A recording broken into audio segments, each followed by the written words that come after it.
Sebab dari masa ke masa yang saya lihat yang menginginkan FPI bubar dia juga.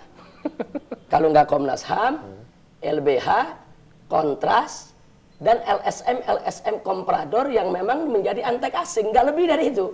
Jadi tidak ada hal yang baru atau kelompok baru yang menginginkan FPI untuk bubar. Jadi karena yang teriak dia juga, kelompok-kelompok itu saja, saya pikir ada agenda tersembunyi yang mereka inginkan. Mungkin mereka anggap selama ini FPI menjadi ancaman daripada program-program mereka. Saya kasih contoh yang real, bagaimana Komnas HAM misalnya ikut serta di dalam kontes waria yang dilakukan di Depok. Nah, bagaimana Kontras umpamanya ikut serta menjadi sponsor daripada festival film homo dan lesbi yang diadakan beberapa waktu yang lalu. Sementara program-program FPI jelas dari dulu sampai sekarang amar ma'ruf nahi munkar. Jadi FPI akan tetap berupaya bagaimana menolak konferensi, festival atau kontes atau kegiatan apapun yang ingin mempropagandakan kehidupan homo dan lesbi. Nah, jelas nggak ketemu. Nah, karena FPI berkeras dan FPI berupaya untuk mencegah itu semua, maka jelas FPI akan menjadi ancaman program Komnas HAM, program Kontras dan seterusnya. Di sini yang ingin saya garis bawahi, kenapa kok bisa berbenturan? Padahal FPI sendiri kan sangat menghargai HAM. Komnas HAM kan juga menghargai HAM. Nah, perbedaannya satu, HAM yang diangkat oleh Komnas HAM adalah HAM ala Barat.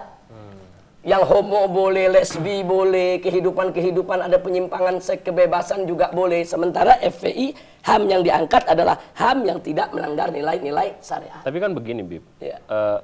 Pendapat yang mereka landasi adalah kan sudah ada aturannya. Mereka mendapatkan izin dari pihak-pihak yang memiliki otoritas.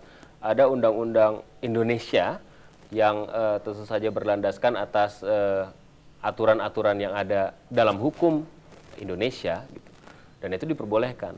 Kok tiba-tiba ujuk-ujuk FPI, dan ini menurut saya ini klasik nih, berbenturannya selalu begitu. Ada yang FPI melihat dengan paradigma yang berbeda, kelompok lain yang berseberangan melihat dengan paradigma yang berbeda. Sampai kapanpun nggak akan ketemu kayaknya. Pendapatnya bagaimana? Mereka sudah melaksanakan apa yang harusnya mereka lakukan, meminta izin dan lain sebagainya.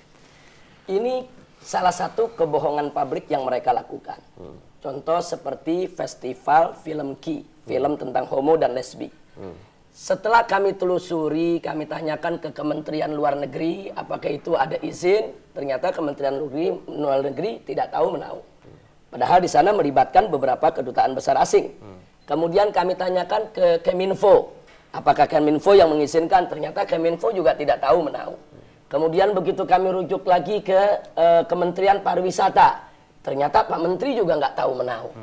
Nah, kemudian kami rujuk lagi ke LSF. Ternyata LSF menyatakan tidak satu film pun yang dikonteskan, yang difestivalkan, yang diserahkan untuk diperiksa oleh LSF. Kemudian kita rujuk lagi ke gubernur, mungkin gubernur yang memberikan izin. Ternyata gubernur tidak tahu menahu.